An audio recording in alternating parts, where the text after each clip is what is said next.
என்ன பாப்பா அரிசியிலேயே நீ பாட்டில கீழே போட்டுட்டு இருக்கா? அரிசி எப்படி வருது தெரியுமா? நெல்லுல இருந்து தான் பாட்டி வருது. நெல்லுல இருந்து தானா அரிசி வந்துருமா? அதுக்காக எவ்வளவு பேர் உழைக்கிறாங்க தெரியுமா? நெல்லை ஃபர்ஸ்ட் ஊற வச்சு ஒரு பெரிய பெரிய அண்டாவில் வச்சு வேக வச்சு பதமா காய வச்சு, நிழல்ல காய வச்சா ஒரு மாதிரி அரிசி கிடைக்கும், வெயில்ல காய வச்சா ஒரு மாதிரி அரிசி கிடைக்கும்.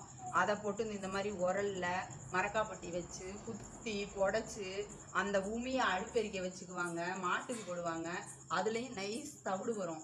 அதை நான்லாம் கூட சாப்பிட்ருக்கேன். பச்சரிசி தவிடு வெல்லம் போட்டு சாப்பிடும்போது ரொம்ப நல்லா இருக்கும். ஏன்னா எதுவுமே ஈஸியாக கிடைக்கிறது இல்லைடா. இப்போ வேணா மெஷின் வந்துருச்சு. ஏன்னா மெஷின் வந்தாலும் அவங்களும் அவ்வளோ வேலை செஞ்சுதான் அந்த அரிசி வந்து நெல்லுலேருந்து வருது.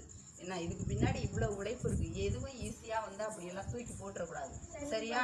எதையுமே பத்திரமா வைக்கணும், உழைக்கிறவங்களுக்கு மரியாதை கொடுக்கணும். அதுதான் நம்ம செய்யறது என்ன.